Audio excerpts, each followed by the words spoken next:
بسم الله الرحمن الرحيم. الحمد لله رب العالمين، والصلاة والسلام على سيد المرسلين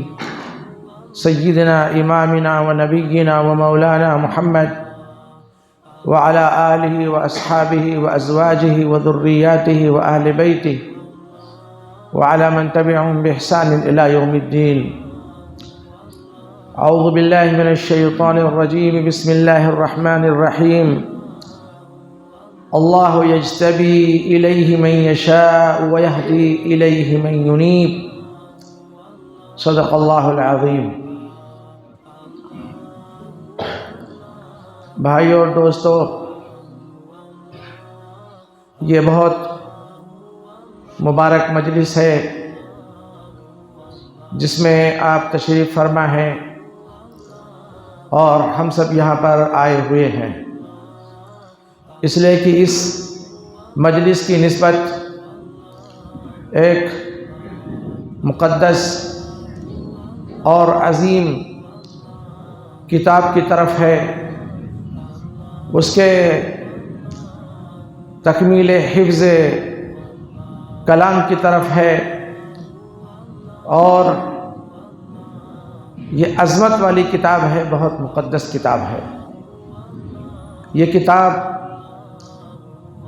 سب سے دنیا کے اندر ساری کتابوں میں سب سے افضل کتاب یہی کتاب ہے، اس لیے کہ یہ کتاب الہی ہے اور یہ اللہ کا کتاب ہے،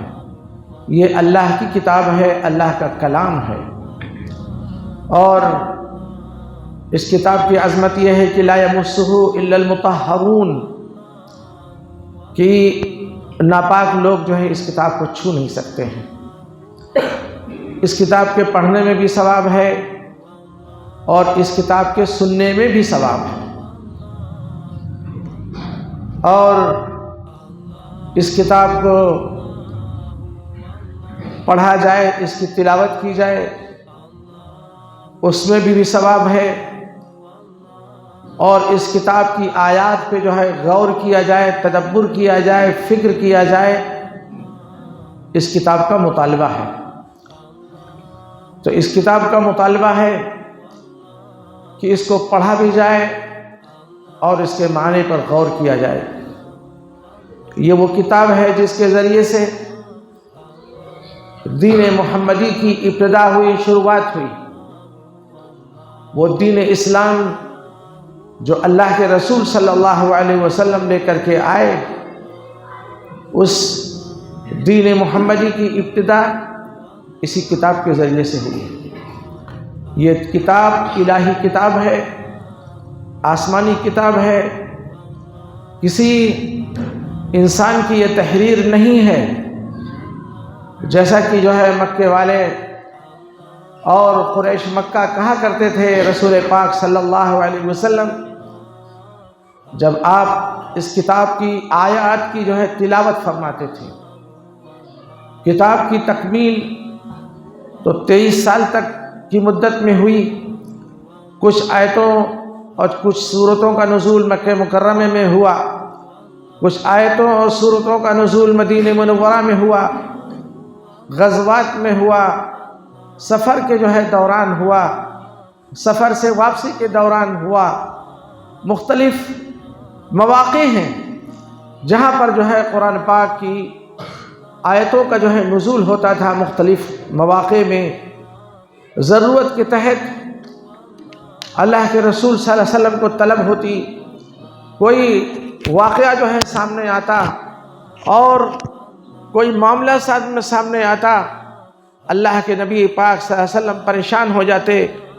اور کہ اب اس کا کیا فیصلہ کیا جائے۔ آپ منتظر رہتے تھے کہ اللہ کی طرف سے اس مسئلے کا حل آ جائے، تو اللہ تعالیٰ جبریل امین کو جو ہے بھیجتے تھے، اپنے حکم کے ساتھ بھیجتے تھے، اپنے کلام کے ساتھ بھیجتے تھے۔ وہی وہ احکام الہی اور وہی وہ آیات ربانی ہیں جس کو حضرت ابوبکر صدیق رضی اللہ تعالی عنہ کے زمانے میں جو ہے کتاب کی شکل میں جو ہے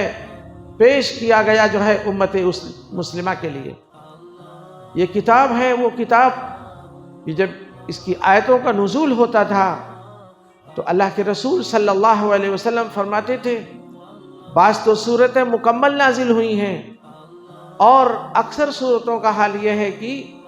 آیتیں جو ہے مختلف مواقع پر نازل ہوئی ہیں۔ اللہ کے رسول صلی اللہ علیہ وسلم حکم فرماتے تھے کہ ان آیتوں کو جو ہے فلاں سورے میں جو ہے درج کیا جائے۔ صحابہ کرام، یہ قرآن کی وہ آیتیں ہیں، یہ وہ اللہ کا وہ کلام ہے کہ اس کی جب شروعات ہی ہوئی تو حفظ سے جو ہے اس کی شروعات ہوئی۔ اللہ تعالیٰ نے جو ہے اس کلام کے اندر وہ جاذبیت، وہ اعجاز، وہ خصوصیت رکھی ہے کہ اللہ کے رسول صلی اللہ علیہ وسلم کو اللہ تعالیٰ نے حکم دیا تھا کہ لا تحرک به لسانک لتعجل به۔ جب جبریل امین جو ہے اس قرآن کی تلاوت فرماتے تھے تو اللہ کے رسول صلی اللہ علیہ وسلم دہراتے تھے، تو اللہ تعالیٰ نے آپ کو فرمایا کہ سنقرئک فلا تنسى، فرماتے تھے کہ جو ہے آپ جو ہے اپنی زبان مبارک کو نہ چلائیے، آپ سنیے کہ کیا نازل ہو رہا، قرآن کی جو آیتیں نازل ہو رہی ہیں آپ اس کو غور سے سنیے۔ سنقرئک فلا تنسى، ہم آپ کو پڑھا دیں گے، ہم آپ کے سینے میں جو ہے اس قرآن کو محفوظ کر دیں گے۔ تو اس قرآن کا اعجاز تھا کہ بہت سے صحابہ کرام نے اسی وقت جو ہے آیتوں کا نزول ہوتا تھا، قرآن کا نزول ہوتا تھا، وہ جو ہے یاد کر کے جاتے تھے، اپنے پاس لکھتے بھی تھے۔ جو ہے اسی وقت جو ہے اللہ کے رسول صلی اللہ علیہ وسلم نے قرآن کو لکھنے کی اجازت دی تھی، یاد کرنے کی بھی اجازت دی تھی، مذاکرہ بھی کرتے تھے، ایک دوسرے کو سن کر کے پڑھ کر کے سناتے بھی تھے، اور اللہ کے رسول صلی اللہ علیہ وسلم بھی سال میں ایک مرتبہ جبریل امین کے ساتھ میں جو ہے مذاکرہ ہوتا تھا کہ اس سال کتنی آیتوں کا نزول ہوا ہے، اور اس سے پہلے کتنی آیتوں اور کتنا قرآن کا نزول ہوا، اور پھر اخیر ایام میں جب قرآن مکمل ہو گیا اور رسول پاک صلی اللہ علیہ وسلم پوری قرآن کے حافظ تھے، جبریل امین حافظ تھے، تو کبھی اللہ کے رسول صلی اللہ علیہ وسلم رمضان مبارک میں پڑھتے، جبریل سنتے، اور کبھی جبریل پڑھتے اور رسول اللہ سنتے تھے۔ آپ کی موجودگی ہی میں کتنے صحابہ کرام ہیں جنہوں نے قرآن کو یاد کر لیا تھا۔ یہ جو ہے خلفائے راشدین جن کو ہم کہتے ہیں، عشر مبشرہ کے جو بڑے بڑے صحابی ہیں، جلیل القدر صحابی ہیں، وہ قرآن کے جو ہے حافظ تھے۔ کتنی وہ صحابیات ہیں جنہوں نے قرآن کو حفظ کر لیا تھا۔ تو دنیا کے اندر یہ وہ اللہ کا کلام ہے کہ اس کے اندر جو ہے اللہ تعالیٰ نے وہ رب العالمین کے کلام ہونے کی یہی سب سے بڑی دلیل ہے کہ چھوٹا سا بچہ جو ہے اس قرآن کو یاد کر لیتا ہے۔ کتنا جو ہے قرآن ضخیم ہے اور جو ہے 30 پاروں پر مشتمل ہے، اور لیکن جو ہے یہ چھوٹا سا بچہ ہے، اس کے بارے میں معلوم ہوا کہ 1.5 سال کے اندر اس بچے نے اس قرآن کو حفظ کر لیا، اس کا حفظ مکمل ہو گیا۔ اور یہ بچے وہ بچے ہیں، ہم سب تو عجم ہیں۔ عجم کا مطلب یہی کہ ہماری زبان عربی زبان نہیں ہے، ہماری زبان اردو زبان ہے، ہندی زبان ہے، یہ عربی زبان میں نازل ہوا، لیکن اس زبان کا اعجاز ہے، اس قرآن کا اعجاز ہے، اس قرآن کی روانی، قرآن کا انداز، قرآن کی جو ہے آیات، اور جو ہے قرآن کی آیات کی تکرار، اس کا اسلوب بیان، اور پھر جو ہے یہ اللہ کا کلام ہے۔ اس کلام کی خصوصیت ہے کہ چھوٹا سا بچہ جو ہے اس قرآن کو یاد کر لیتا ہے، اپنے سینے میں محفوظ کر لیتا ہے۔ یہ بہت خوش نصیبی کی بات ہے کہ ہمارے یہ بچے اللہ تعالیٰ نے ان کو توفیق دی کہ جو ہے اس قرآن کے یہ حافظ بن گئے۔ ان کا شمار ان شخصیات میں ہو گیا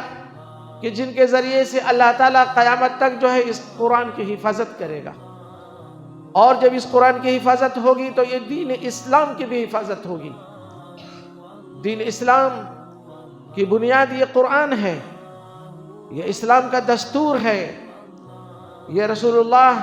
یہ کلام الہی، یہ اللہ کا پیغام ہے، یہ اسلام کا دستور ہے۔ رسول اللہ صلی اللہ علیہ وسلم کی جو احادیث ہیں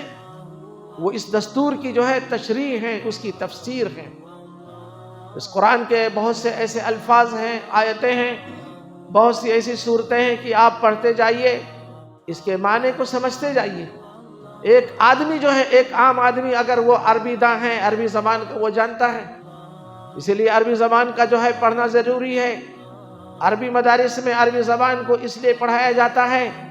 کہ ہمارے درمیان جو ہے ایسی شخصیات، ایسے علماء موجود ہوں جو براہ راست جو ہے اس اللہ کے کلام کو جو ہے وہ سمجھیں، جو براہ راست جو ہے رسول اللہ صلی اللہ علیہ وسلم کے کلام کو سمجھیں۔ تو قرآن جو ہے اسلام کا جو ہے متن ہے، اسلام کی اصل ہے، اور حدیث جو ہے اس قرآن کی جو ہے تشریح ہے۔ رسول اللہ صلی اللہ علیہ وسلم سب سے پہلے مفسرین دیکھتے ہیں کہ اس آیت کا ترجمہ اور اس آیت کا مطلب جو ہے اللہ کے رسول صلی اللہ علیہ وسلم نے کیا بیان فرمایا، اور اللہ کے رسول صلی اللہ علیہ وسلم نے آیتوں کا جو مطلب بیان فرمایا ہے اس کو حدیث کہتے ہیں، اور ان حدیثوں کو صحابہ کرام نے محفوظ کیا ہے، اپنے پاس محفوظ کیا ہے، لکھ کر کے بھی محفوظ کیا ہے، اور زبانی یاد کر کے بھی محفوظ کیا ہے۔ اللہ تعالیٰ نے اس اسلام کو، اس دین اسلام کو، اس قرآن کو اور اپنے نبی کو ایسی قوم کے اندر پیدا فرمایا کہ وہ قوم عرب قوم تھی جو ہے، اور اس قوم کی خصوصیت یہ تھی کہ جو ہے وہ چیزوں کو زبانی یاد کر لیتے تھے۔ اونٹوں کے نام، بکریوں کے نام، بھیڑوں کے نام، اور انسان کی نسب، اور جو ہے اس کے دادا پردادا اور کتنی نسلیں ہوتی تھی، وہ جو ہے سب گنا دیتے تھے، بتا دیتے تھے۔ وہ ایک مرتبہ جو ہے کوئی کتاب پڑھتے تھے تو پوری کتاب کو یاد کر لیتے تھے۔ ان میں ایسے ایسے جو ہے ذہین لوگ ہوتے تھے، ان کے حال یہ تھا کہ جو ہے وہ اگر کوئی لکھ کر کے یاد کرتا تھا تو اس کو وہ کمزور سمجھتے تھے۔ اس کے ہاں وہ جو ہے پڑھا لکھا آدمی سمجھا جاتا تھا جو چیز کو جو ہے اپنے حافظے میں محفوظ کر لے، یاد کر لے۔ تو ایسی قوم جو ہے آپ کو ملی، تو انہوں نے اس امانت کی حفاظت کی ہے، ایک طرف اللہ کے کلام کی بھی حفاظت کی ہے، اور دوسری طرف جو ہے رسول اللہ صلی اللہ علیہ وسلم کے کلام کی بھی حفاظت کی ہے، آپ کی حدیثوں کی بھی حفاظت کی ہے۔ اس لیے جب اس کلام الہی کی تشریح اور آپ کو اللہ کی طرف سے حکم دیا گیا تھا اور کہا گیا تھا کہ وَأَنزَلْنَا إِلَيْكَ الذِّكْرَ لِتُبَيِّنَ لِلنَّاسِ مَا نُزِّلَ إِلَيْهِمْ، اے محمد صلی اللہ علیہ وسلم، ہم نے آپ پر جو ہے اس قرآن کو، اس ذکر کو، اس نصیحت کو آپ پر نازل کیا ہے، اس لیے اس قرآن کو آپ پر نازل کیا کہ آپ اس کی وضاحت کریں، لوگوں کے سامنے سمجھائیں۔ جو ہے یہ بہت ایسے معنی ہیں، اس کے معنی کے اندر حلاوت ہے، اور اس کے معنی پر جو ہے آپ غور کریں گے۔ مفسرین جو ہے طرح طرح کے مترجمین، مفسرین کا وجود ہوا جو اپنی ذہانت کے اعتبار سے، اپنے علم کے اعتبار سے، اپنی دینداری کے اعتبار سے، اپنے تقوی کے اعتبار سے قرآن کی تفسیریں انہوں نے لکھی ہیں۔ اور جو ہے لیکن حال یہ تھا کہ جب جو ہے تفسیر لکھا، ترجمہ لکھا، لیکن اخیر میں جو ہے بے بس ہو کر کہتے تھے کہ ہم نے ترجمہ و تفسیر میں اس کا حق نہیں ہم ادا کر سکے۔ اس کی جتنا پڑھتے جائیے، ہر سال پڑھیے، لیکن بہت سی ایسی کتابیں دنیا میں پائی جاتی ہیں کہ آپ ایک مرتبہ پڑھیں گے، دو مرتبہ پڑھیں گے، تین مرتبہ پڑھیں گے، اکتا جائیں گے، لیکن اللہ کا کلام ایسا ہے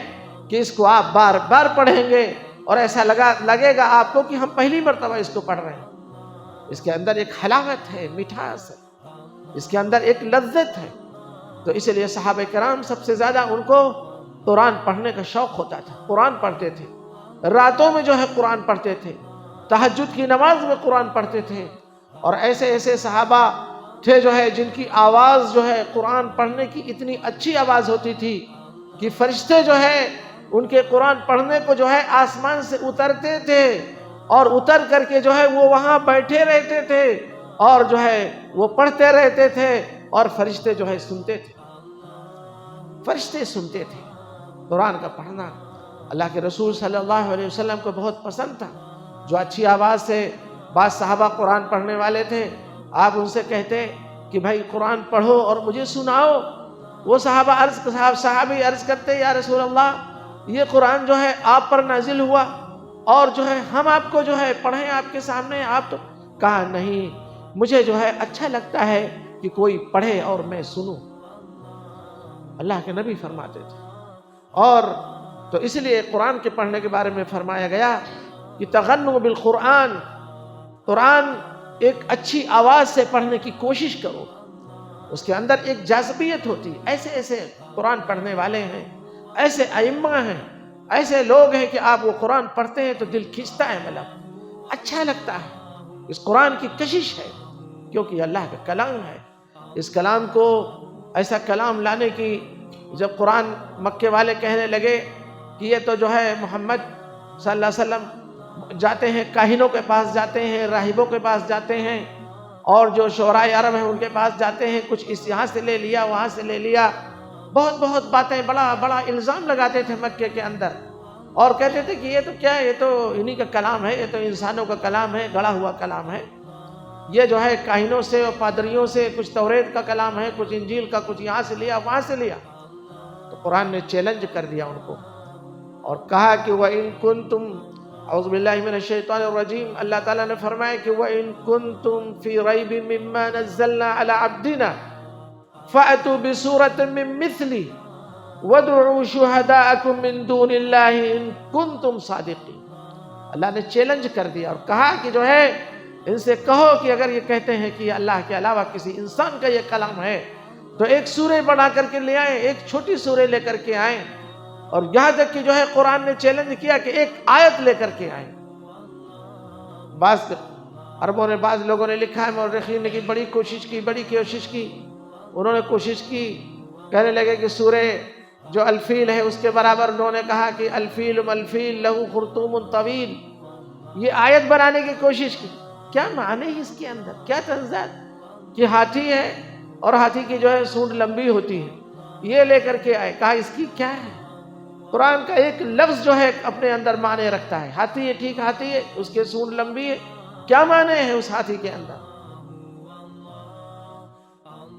تو اللہ کا جو کلام ہے عاجز ہو کر کے، بے بس ہو کر کے بیٹھ جاتے تھے کہ ہم اس جیسا کلام نہیں لا سکتے ہیں. یہی وہ اللہ کا کلام ہے جس کو رسول اللہ صلی اللہ علیہ وسلم مکے کے اندر مکے والوں کے سامنے پڑھ پڑھ کر کے سناتے تھے. اور یہی وہ کلام ہے جس کو سن کر کے اور جس کو پڑھ کر کے عمر بن خطاب رضی اللہ تعالی عنہ اسلام قبول کر لیا. اسی کلام نے عمر کے سخت دل کو موم بنا دیا ہے. یہی وہ کلام ہے جس کو طفیل بن عمرو الدوسی رضی اللہ تعالیٰ عنہ نے سن کر کے اپنے کانوں سے روئی کو نکال دیا اور کہا کہ میں بھی شاعر ہوں، پڑھا لکھا انسان ہوں، لیکن جو ہے میں نے ایسا کلام نہیں سنا ہے. اس کے الفاظ کی جو ترتیب ہے اور پھر اس کے اندر جو معانی ہیں، میں جو ہے کبھی ایسا کلام نہ شعروں میں جو ہے میں نے دیکھا، نہ شعر و شاعری میں، اور نہ ادب میں، عربی ادب میں، نہ عربی زبان میں، نہ توریت میں، نہ انجیل میں، کہیں بھی جو ہے ایسا معانی پر مشتمل جو ہے کلام مجھے مل نہیں سکا. تو اس کا ایک انداز ہے، اس کا ایک جو ہے اعجاز ہے اس جو ہے اللہ کے کلام کا. تو اسی لیے جو ہے اس کے پڑھنے پر بھی ثواب ہے اور اس کے سمجھنے پر بھی ثواب ہے. اس کو یاد کرنے کے بارے میں بھی جو ہے حضور پاک صلی اللہ علیہ وسلم نے جو ہے ہمت افزائی فرمائی ہے. حافظ قرآن کا جو مرتبہ ہے آپ نے سنا ہوگا کہ حافظ قرآن کو قیامت کے دن کہا جائے گا کہ جو ہے جنت میں تیرا داخلہ ہو رہا ہے، اور جنت کے جو محلات ہیں ان محلاتوں میں ایک سے محل سے گزرتے ہوئے دوسرا محل، تیسرا محل، تو جو ہے جب تک قرآن پڑھتا رہے گا تو جو ہے جنت کے بلند سے بلند محلوں تک جو ہے تو چلا جائے گا، اور جس جگہ تو پڑھنا جو ہے ٹھہرے گا وہی تیرا جو ہے مقام. حافظ قرآن کے والدین کو قیامت کے دن بلایا جائے گا، پکارا جائے گا، اور اس کے بعد جو ہے تاج سے نوازا جائے گا. ان کے سر پہ جو ہے تاج رکھا جائے گا، چمکتا ہوا تاج، سورج سے زیادہ اس کی روشنی ہوگی. انسان کی خواہش ہوتی ہے ہماری یہ نماز، ہماری یہ مسجدیں، ہمارا یہ دین، اور جو ہے ہماری جو ہے محنت اور اسلام پر قائم رہنا کس لیے ہے؟ اسی لیے تو یہ ہے کہ ہم اللہ کے عذاب سے بچ جائیں. اسی لیے تو یہ ہے کہ جو ہے ہم کو جنت مل جائے. جنت کا حصول مقصود ہے یہ مومن کا، اور یہی مطلوب ہے، یہی شہادت کا جو ہے مطلوب، یہی جو ہے ہمارے دین اور اسلام، ہماری نماز، ہمارے روزے، ہم ہر وقت جو ہے اللہ تعالیٰ سے اسی کو تو مانگتے ہیں کہ ربنا آتنا فی الدنیا حسنہ وفی الآخرۃ حسنہ وقنا عذاب النار، کہ اللہ تعالیٰ ہم کو دنیا اور آخرت کی بھلائی عطا فرما اور آخرت کی بھی بھلائی عطا فرما اور جہنم کے عذاب سے ہماری حفاظت فرما۔ اللہ تعالیٰ اللہ کے نبی اس پاک صلی اللہ علیہ وسلم مکے والوں سے جب وہ پوچھتے تھے کہ جو ہے یا محمد آپ پر ہم اسلام لے آئیں، دین کو قبول کریں، تو بڑی دشواریاں ہیں، آسان نہیں ہے جو ہے آپ پر ایمان لے آنا۔ دیکھ رہا ہوں کہ ان کی کیا درگت بن رہی ہے جو اسلام کو قبول کر رہے ہیں۔ اسلام کو قبول کرنا بہت جو ہے کانٹوں سے کھیلنا ہے، آگ سے کھیلنا ہے۔ اسلام کو قبول کرنا یا محمد اس وقت جو ہے موت سے کھیلنا۔ کہتے ہیں کہ آدمی انسان موت سے کھیل رہا۔ تو آتے تھے صحابی ابھی ایمان نہیں لائے، مکے والے کہتے تھے کہ محمد اگر ہم آپ پر ایمان لے آئیں گے تو ہم کو ملے گا، کیا ملے گا؟ تو اللہ کے رسول فرماتے تھے کہ جو ہے جنت ملے گی، وہ جنت جو دائمی ٹھکانہ ہے، جو آخرت کا ٹھکانہ ہے، جو آخرت کی جو دنیا ہمارے سامنے موت کے بعد آنے والی ہے، وہاں پر جہنم بھی ہے اور جنت بھی ہے۔ تو یا تو انسان جہنم کا ٹھکانہ اپنا بنا لے یا جو ہے جنت کا اپنا ٹھکانہ بنا لے۔ تو ایمان والا اور خوش نصیب انسان وہ اس بات کی کوشش کرتا ہے کہ جو ہے اس کا ٹھکانہ جنت میں ہو۔ تو یہ حافظ قرآن، آج ان کو اللہ تعالیٰ نے جو ہے حفظ قرآن کی دولت سے سرفراز فرمایا، یہ بھی خوش نصیب، ان کے والدین بھی خوش نصیب کہ جن کو جو ہے ان کو قیامت کے دن بلایا جائے گا اور ان کو جو ہے تاج پہنایا جائے گا، محلات کو ان کے لیے سجایا جائے گا، جنت میں جو ہے ان کا داخلہ ہوگا۔ اور روایتوں میں آتا ہے کہ کتنے وہ گنہگار ہوں گے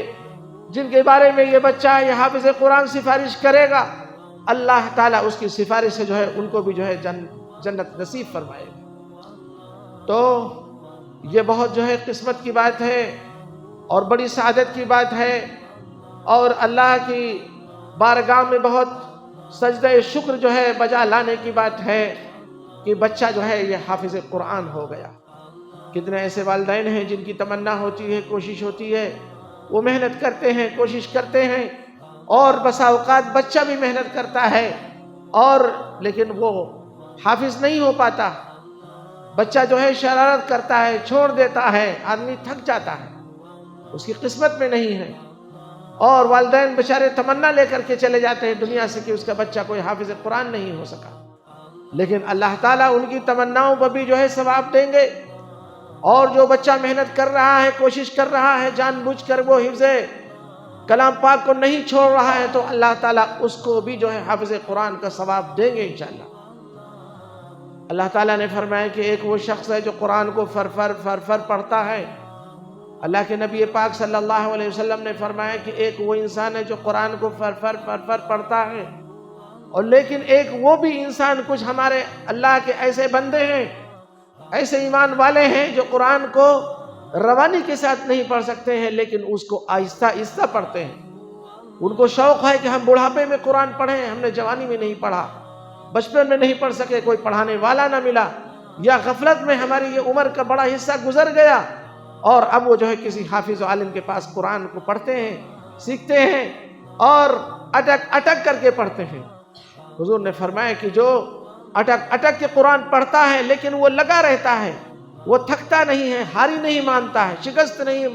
مانتا، اور جو ہے وہ ٹائم اس نے متعین کر رکھا ہے کہ اتنے ٹائم ہم کو قرآن کی تلاوت کرنی ہے،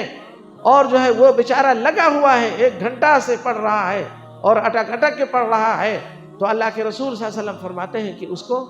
دوہرا ثواب ملے گا۔ تو قرآن کو جو ہے پڑھا جائے، قرآن کا جو ہے پڑھنا سیکھا جائے، جو ہے کوئی عمر کی قید نہیں ہے کہ بچہ ہے تو وہی قرآن پڑھے گا، وہی قرآن پڑھنا سیکھے۔ اب ہم جوان ہو گئے تو ہم قرآن پڑھنا نہیں سیکھے۔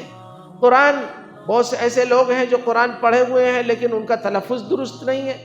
بہت سے ایسے لوگ ہیں جو قرآن کو مخارج کے ساتھ نہیں پڑھ پا رہے ہیں، تو ان کے لیے بھی ضروری ہے کہ وہ جو ہے کچھ وقت نکالیں، اپنے یہاں کسی حافظ مولوی کو متعین کریں، یا مسجد میں جو ہے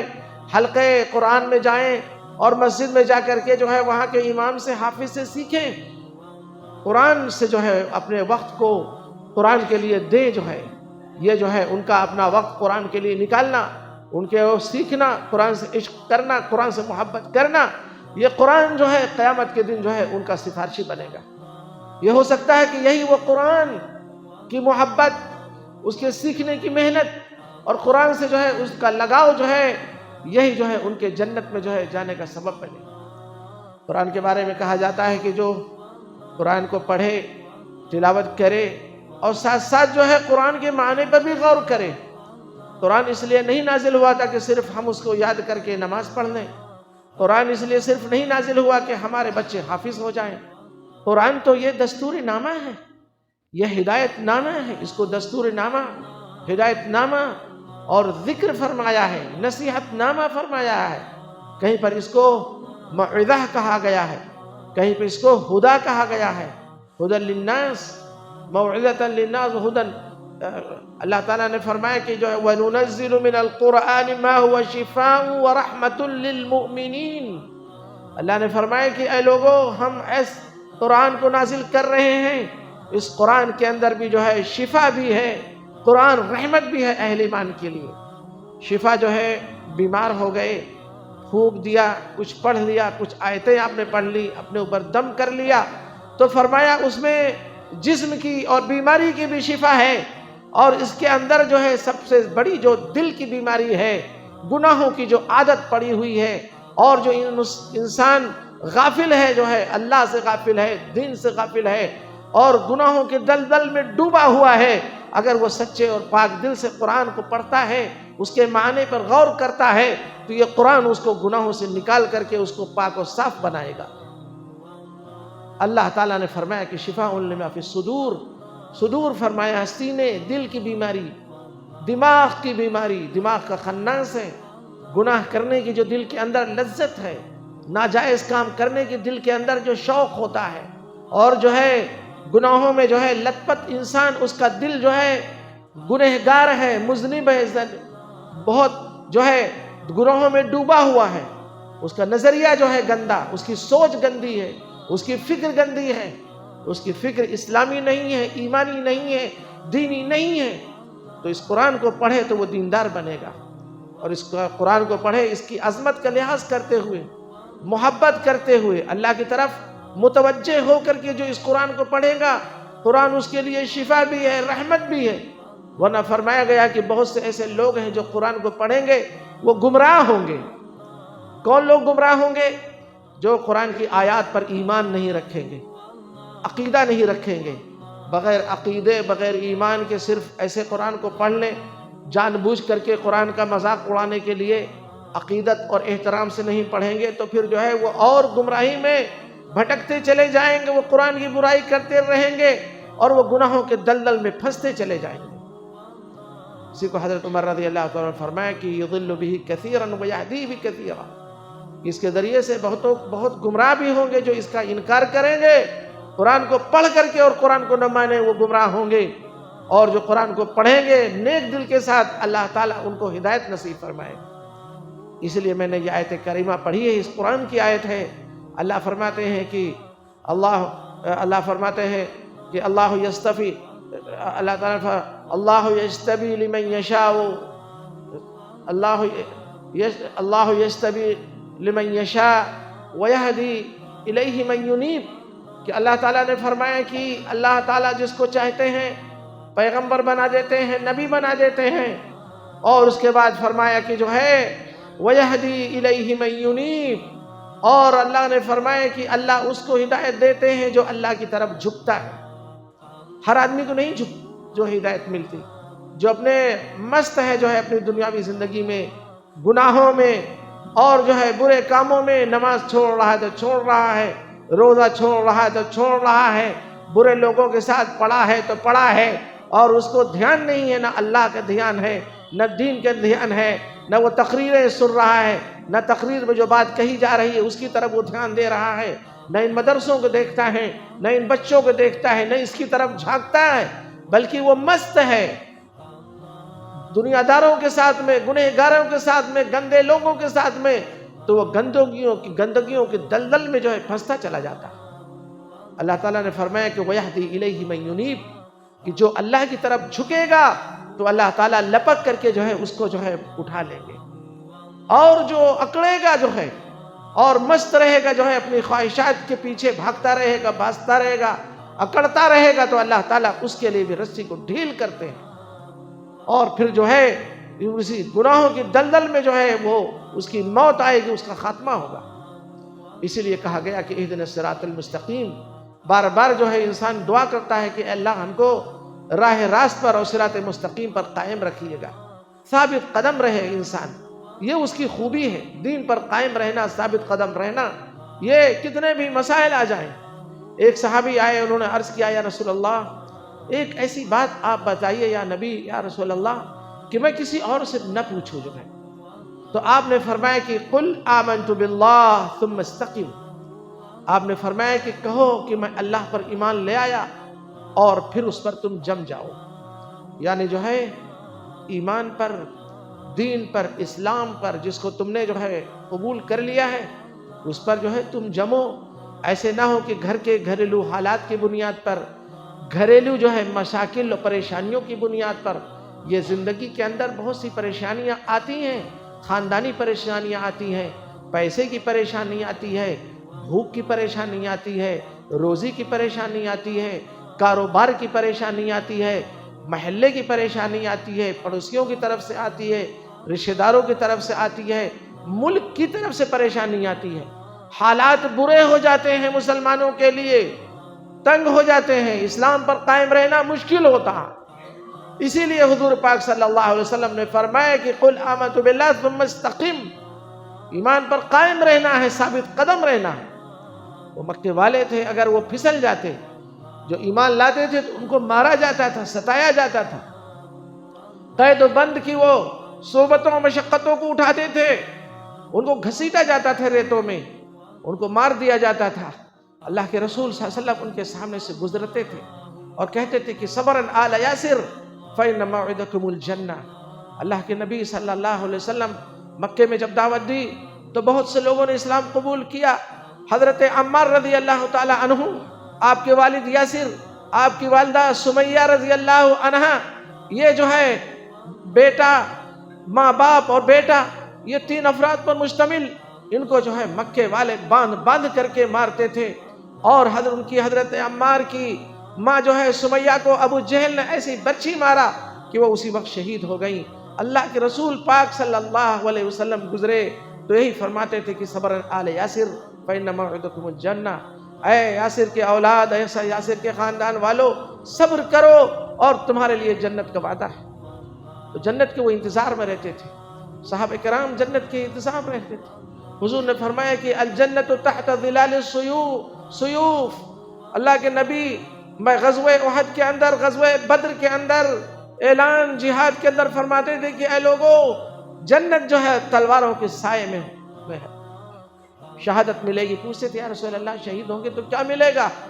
تو کہتے تھے اللہ کے نبی جنت ملے گی، اس لیے کہ انہوں نے اسلام جو قبول کیا تھا، دین قبول کیا تھا،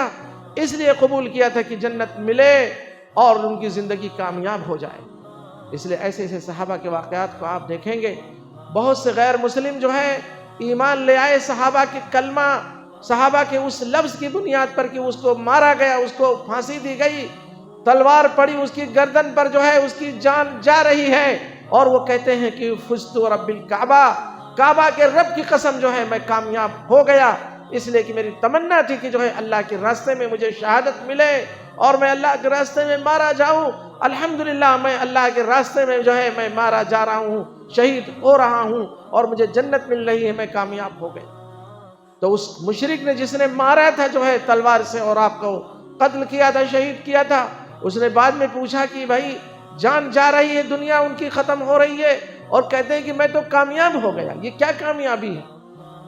تو جو ہے تشریح کی گئی کہ کامیابی یہ ہے کہ دنیا تو چند روزہ تھی، یہ گزرتی جو ہے پریشانی میں، سختی میں، 50 سال، 60 سال، 70 80 سال کے بعد، اس کے بعد جو دوسری دنیا شروع ہوتی ہے، آخرت کی دنیا، وہ دنیا دائمی ہے، ہمیشہ ہمیش کی دنیا ہے، یا تو جنت ہے یا جہنم ہے، وہاں پر ان کو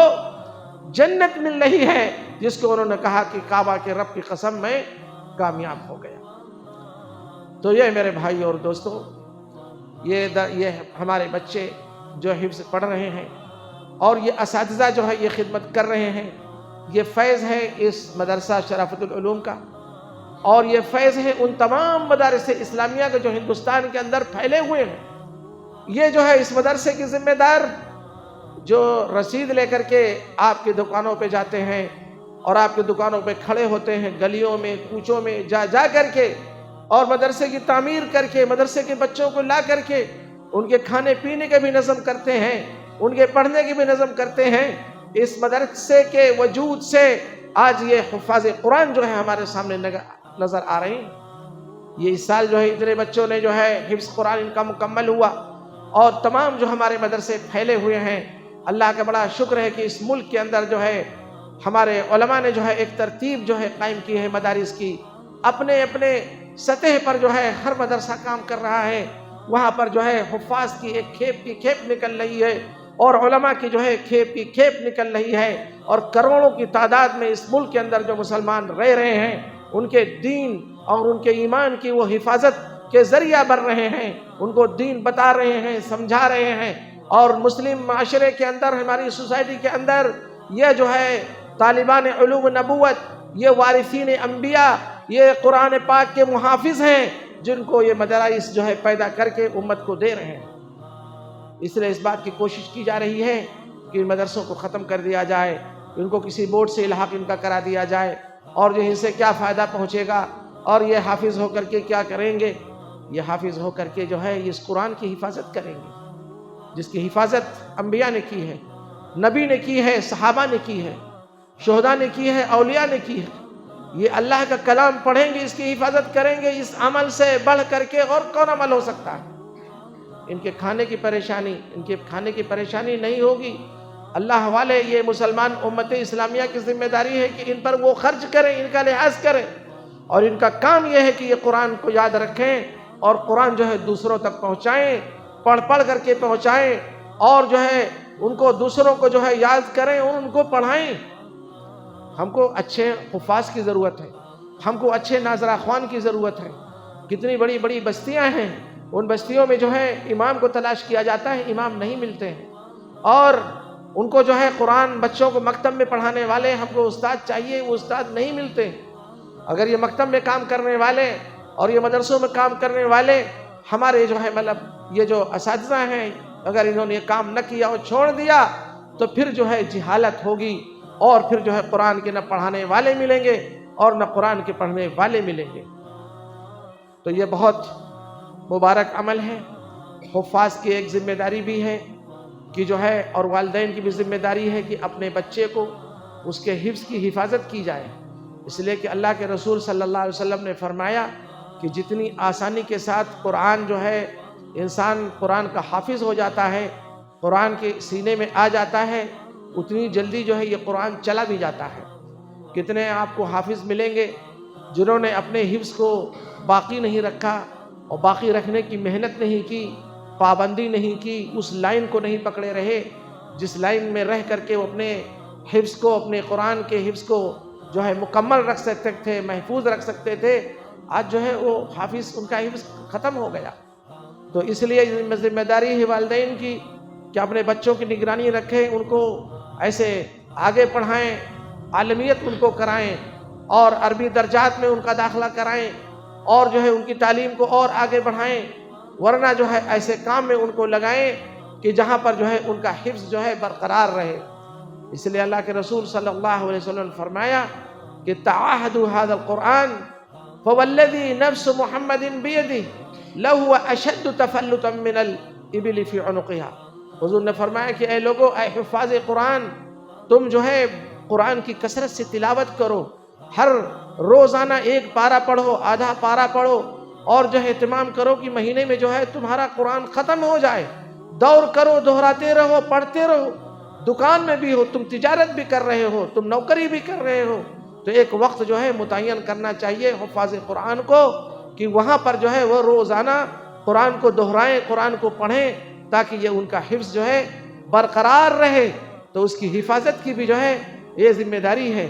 ایمان کی حفاظت، دین کی حفاظت، عقیدے کی حفاظت، قرآن کی حفاظت ایک ذمہ داری ہے۔ ایسے بیٹھے رہنے سے جو ہے دین نہیں رہے گا، نہ ایمان رہے گا، نہ قرآن رہے گا۔ اس کے ساتھ جد و جہد کرنا ہے، اس کے ساتھ محنت کرنا ہے۔ جس محنت سے جو ہے کر کے جو ہے اللہ کی توفیق سے یہ بچے ہمارے حافظ ہوئے، ہم وہی محنت کا مطالبہ ہے کہ تا قیامت مرتے دم تک جو ہے اس پر جو ہے محنت کرتے رہنا ہے. انشاءاللہ دنیا میں بھی سرخرو ہوں گے اور آخرت میں بھی سرخرو ہوں گے. وآخر دعوانا ان الحمدللہ رب العالمین.